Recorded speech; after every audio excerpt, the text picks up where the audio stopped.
En estas circunstancias hay que destacar que el ministro de Economía y Finanzas ha hecho su trabajo, que es un trabajo menos vistoso o que atrae menos reflectores, pero que es fundamental para la calidad de vida de los peruanos.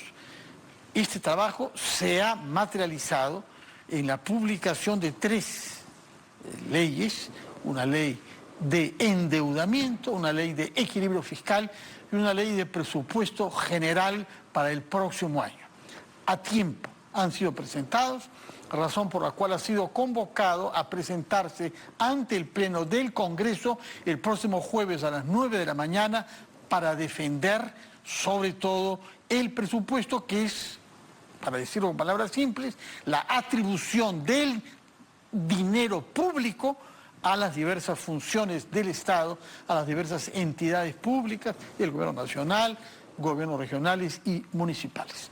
Hemos invitado por eso al ministro de Economía y Finanzas, Pedro Franque, al que le agradecemos el tiempo que nos está ofreciendo para conversar sobre este tema que merece el mayor interés. Muy buenas noches y gracias por su presencia en RPP, ministro Franque. Buenas noches, Fernando, y muchas gracias por tus amables palabras. Bueno, aquí al servicio. Ojalá que haya usted las palabras adecuadas el jueves a las 9 de la mañana, que ha sido convocado en el Pleno, y usted tendrá que explicarle a los congresistas por qué deben aprobar con las modificaciones a las que haya lugar este presupuesto, porque este presupuesto es el adaptado a la pandemia que estamos todavía viviendo y a la situación económica generada por la pandemia. ¿Qué argumentos usaría usted para definir las características particulares de este presupuesto del año 22? Bueno, diría 2 temas. En primer lugar, desde el punto de vista macroeconómico, es un presupuesto que tiende a la reducción del déficit, a la reducción del endeudamiento y por lo tanto a mantener la salud fiscal, la salud macroeconómica del Perú. En segundo lugar, porque pone énfasis en salud, en educación, en agricultura, en empleo, que son nuestras grandes prioridades. La salud, como sabes, la pandemia ha mostrado la deficitaria situación de nuestro sistema de salud, que tenemos que reforzarlo, y tenemos además un resguardo, lo que llamamos una reserva de contingencia, por si acaso nos vaya a agarrar feo una tercera ola. Esperemos que no, pero hay que estar precavidos. La educación, necesitamos el retorno a clases, hay que acondicionar los colegios, mejorar todos los temas de conectividad, probar nuevos sistemas de lo que llaman educación híbrida, con mucho más uso de tecnologías de información. Y luego el tema agropecuario, ¿no?, que es una gran prioridad para este gobierno, porque entonces que de ahí es de donde vive la mayor parte de peruanos. 600.000 peruanos más trabajan en la agricultura porque con la pandemia mucha gente regresó a sus pueblos. Y yo creo que es un sector en el cual tenemos mucha potencialidad, pero que requiere un apoyo del Estado en irrigaciones, en caminos rurales, en mejoras de técnicas, en innovación. Y por último está todo el tema ya del empleo, ¿no?, de la promoción del empleo temporal, del apoyo a la gente necesitada, ¿no?, que es otra gran prioridad.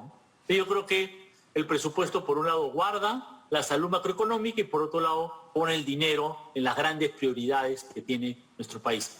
En muchos otros espacios también, ¿no?, porque las funciones del Estado son múltiples, pero tiene estas prioridades como prioridades esenciales.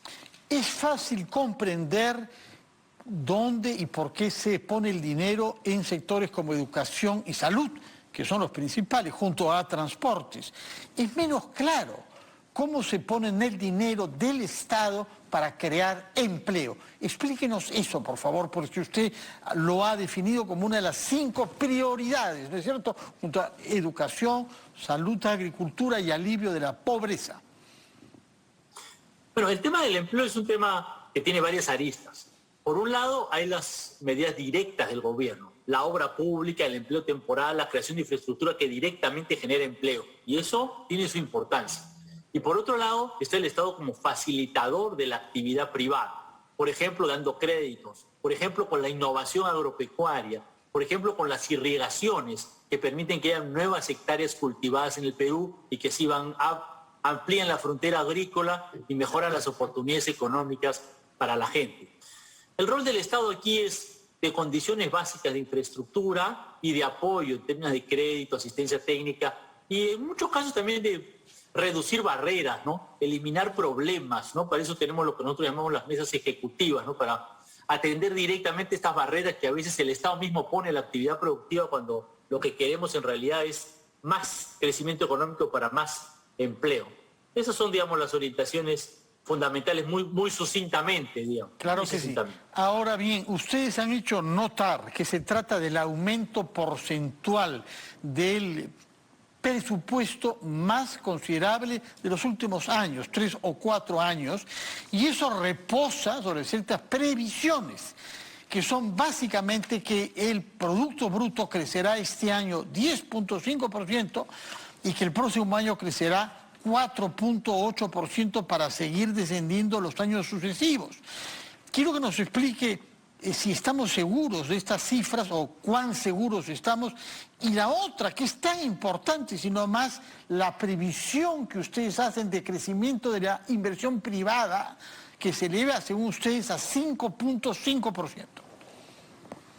Claro, mira, la previsión de crecimiento de este año de 10.5% está sustentado en que hemos tenido un muy buen primer semestre y que las cifras de julio y agosto, inclusive de agosto, el primer mes de este gobierno, son bastante positivas. Lo que nosotros llamamos los indicadores adelantados, por ejemplo, la producción de electricidad, que va junto a la producción industrial y minera, porque la industria y la minería requieren electricidad. Cuando la industria y la minería requieren electricidad, entonces se produce más electricidad. Y ese indicador ha crecido bien durante el mes de agosto. También la importación de maquinaria que viene del exterior, que es esencial para la inversión privada. Tú me preguntas, ¿cómo sabemos que crece la inversión privada? Porque estamos importando equipos.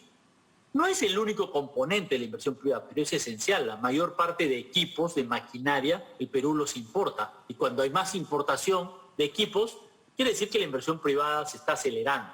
Estos indicadores nos muestran un buen ritmo de crecimiento económico y tenemos además para este año y el próximo inversión minera que está en curso y que va a dar sus frutos este año y el próximo, ¿no? El proyecto más importante es Quellaveco, pero hay otros proyectos mineros que están avanzando y que sustentan la inversión privada, junto con estos proyectos de infraestructura de alianzas público-privadas como la línea 2 del metro, como el aeropuerto Jorge Chávez, bueno, propiamente privado el puerto de Chancay, lo que se llama la autopista del Sol, que son proyectos que están avanzando en buen ritmo y están a medio hacer o más y se ve que la ejecución va avanzando. Entonces eso nos permite también asegurar, ¿no?, que tenemos un buen respaldo de la inversión privada este año y el próximo. Entonces esos son los elementos esenciales que nos permiten sostener que tenemos un buen ritmo de crecimiento económico este año y el próximo. ¿No hace aparecer en esa lista de obras de infraestructura importantes a la carretera central nueva? Lo que pasa es que la carretera central es una obra muy importante y de hecho es prioritaria para este gobierno y como tú sabes se va a hacer para un mecanismo especial que es de gobierno a gobierno, pero esta obra todavía necesita el desarrollo detallado del expediente técnico. El trazo de la carretera central es un trazo distinto que requiere precisar, ¿no?, toda la parte de ingeniería, que todavía ese trabajo va a demorar un poco. Entonces la ejecución misma, o sea, la inversión ya de movimiento de tierras, de contratación de obreros, de materiales que se aplican, todavía va a demorar, no va a estar todavía eso el próximo año. Entonces tenemos que esperar un poco más. O sea que no va a estar listo el expediente técnico antes del fin del año 22. Yo no soy experto en el tema, pero me parece que efectivamente este es un tema que es bien complejo, un trazo como esto, porque sí, tiene además, como es un trazo mucho más moderno, tiene una serie de, ¿no?, de túneles, puentes, nuevas vías por las cuales va a ir esta vía de circulación que requieren de un diseño de ingeniería que toma su trabajo. Es una gran obra de ingeniería que es muy necesaria para el Perú y creo que nos va a hacer mucho bien, honestamente, pero que hay que entender también que tiene su complejidad y eso toma su tiempo. O sea que prevé usted que no se podrá todavía presentar el expediente técnico el próximo año. Por otra parte, junto a las obras de infraestructura y a los proyectos en minería, usted ha insistido en la diversificación productiva. Este es un concepto que fue lanzado hace 7 u 8 años por el ministro Piero Gessi, que fue luego cuestionado, puesto de costado por algunos de sus sucesores y que ha retomado nueva vida. ¿Puede ser un poco más preciso sobre los proyectos concretos que caen de este concepto genérico de diversificación productiva? Mira, un par de los temas que están prioritarios ahorita, un par de los diversos más que hay, porque hay muchos.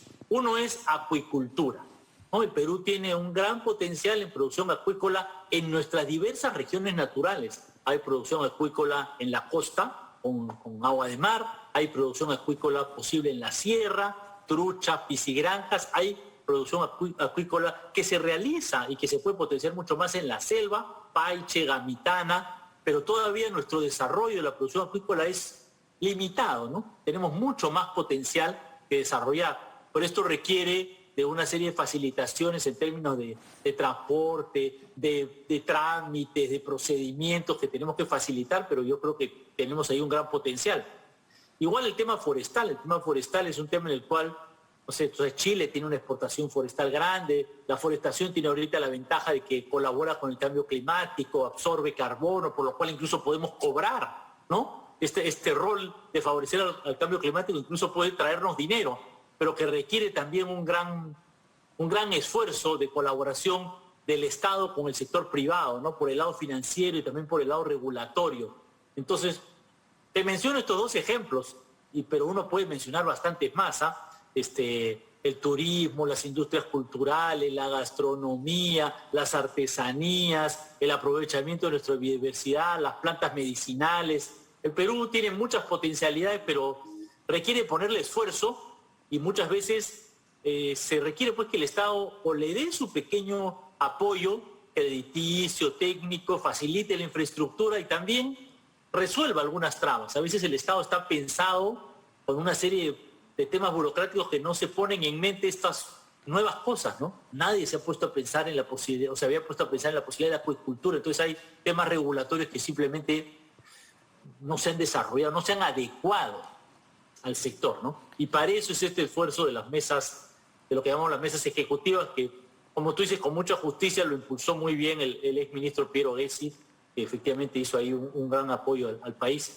Nosotros lo tenemos también como un referente. Yo recuerdo que usted desde hace muchos años figura entre los críticos más persistentes de la baja tasa de recaudación en nuestro país. Habíamos ido perdiendo la presión tributaria. Y se halla usted ante la circunstancia benéfica de que ha subido. Y usted se ha mostrado optimista sobre el hecho de que estamos mejorando nuestro porcentaje de presión tributaria en relación al PBI. ¿Por qué ha subido? ¿A cuánto piensa usted que debe estabilizarse? Y específicamente queríamos saber algo que es puntual, coyuntural, pero ¿qué cuenta? ¿Qué significa este pago que ha habido de grandes deudas a la SUNAT que han sido hechos en las últimas semanas, particularmente por empresas mineras? Mira, ahorita en verdad hay un aumento coyuntural de la presión tributaria porque ha habido una mejora de los precios de los metales y bueno, también nos estamos recuperando el golpe de la pandemia, entonces la actividad económica se está moviendo y eso siempre ayuda a la recuperación tributaria. El crecimiento económico trae mayor recaudación. Pero tenemos que ser claros de que ahorita es sobre todo algo de esfuerzo del Estado y una buena dosis de buena suerte. Y por eso nuestra propuesta es una reforma tributaria. No dormirnos sobre nuestros laureles, sino que tenemos que mirar a futuro. La presión tributaria ha aumentado, pero necesitamos hacer mucho más esfuerzo en este terreno. El impuesto a la renta se paga la mitad de lo que se debería por la enorme evasión y elusión que hay, ¿no? Y por eso es que nosotros estamos planteando un pedido de delegación de facultades, estamos preparando el proyecto para conversarlo con el Congreso, para poder mejorar la legislación tributaria en diversos aspectos, ¿no? Aprovechar mejor los altos precios de los metales, simplificarle la vida a las pequeñas empresas, tener un sistema más sensato de las pequeñas empresas, modernizar la legislación en lo que respecta al comercio digital, a los servicios que vienen de manera digital. Hay diversos temas en los cuales tenemos que ir ajustando la legislación tributaria y también tenemos un buen espacio para mejorar en la administración tributaria, ¿no? Hoy, con el Big Data, los nuevos métodos informáticos se puede hacer bastante más para poder cerrar las filtraciones de la evasión y la elusión, y también hay mejores posibilidades en la cooperación internacional, ¿no? Ya los países del mundo se están poniendo un poquito más de acuerdo para tratar de cerrar los huecos a través de los cuales se evaden los impuestos. Por ejemplo, ya se ha puesto una tasa mínima mundial del impuesto a la renta, ¿no? Hay una serie de acuerdos de cooperación mundial en materia tributaria que tenemos que aprovechar, ¿no? Tenemos los acuerdos, pero hay que sacarles el jugo, ¿no? Claro. Para que el Estado pueda tener dinero para tener mucho más espacio en la educación, en la salud, en las inversiones, que todavía estamos muy atrás, ¿no? En todo caso, otra circunstancia excepcional que le toca a usted, junto a las malas que ya las hemos visto, es los precios internacionales de ciertos metales, entre ellos el cobre y el oro. Curiosamente, hoy se ha hecho público que Australia, por primera vez en mucho tiempo, ha superado la producción de oro de China y pasa a ser el número 1. Entonces yo quise saber, pero ¿por qué China está retrocediendo en su producción de oro con los precios actuales? Y resulta que es por problemas, en buena cuenta, sociales, que tienen que ver con accidentes que han sucedido en algunas grandes minas chinas, aparentemente. Lo sabremos mejor mañana, cuando la prensa internacional explique con amplitud esto. ¿Qué garantías tenemos de que la paz social prevalecerá en los grandes sitios mineros de manera tal que no desaprovechemos, fieles a nuestra tradición de dispararnos a los pies, el momento extraordinario de los precios de los metales que nosotros producimos, como usted sabe, desde hace miles de años? Y no exagero. Correcto. Bueno, en primer lugar hace falta tener un enfoque respecto a la minería un poco distinto, ¿no? La minería tiene que ser mucho más consciente y amigable de su entorno inmediato, e incluso de las comunidades que están un poquito en las provincias alrededor, ¿no? Con todo el tema ambiental, y tiene que generar mucho más rentabilidad social, ¿no? Mucho más beneficios a los pueblos que están alrededor, porque si no, la base de estos conflictos son precisamente los posibles efectos negativos ambientales, y también que la gente siente que hay una gran mina, pasen montones de camiones, siente que el oro pasa y no ve un beneficio para su propio pueblo, para su propia localidad, ¿no? Y ese es un tema esencial. Y el segundo gran tema es el diálogo, ¿no? Hace falta tener un gobierno que tenga mucha capacidad de llegada a estos pueblos, ¿no? A estas provincias, a estos distritos alejados, ¿no? Hay que hacer mucho esfuerzo de diálogo, ¿no? Y yo creo que eso tiene que hacer el gobierno y las empresas mineras, ¿no? Querrámoslo o no, el negocio minero hoy es un negocio no solamente productivo, sino que tiene que considerar mucho los temas sociales y ambientales dentro de su estrategia de negocio. Porque si no, como tú dices, el problema es que luego el proyecto puede estar productivamente, técnicamente muy bien diseñado, pero si no tiene licencia social, rentabilidad social, aceptación social, se genera un problema. Entonces hoy la minería tiene que ser consciente de esa realidad. Pero yo creo que hay mucho cambio de mirada en el sector minero. Yo creo que este gobierno es muy receptivo y muy abierto, ¿no? Le está poniendo mucho énfasis a ese diálogo y ese cambio de políticas que es necesario para que podamos tener mejor y más minería en el Perú. Este gobierno, dice usted, del cual usted es un miembro prominente, que como todos vive tensiones entre el MEF y su tendencia a la prudencia y a tomar en cuenta circunstancias internacionales, y algunos otros ministros que quieren tomar decisiones menos técnicamente fundadas.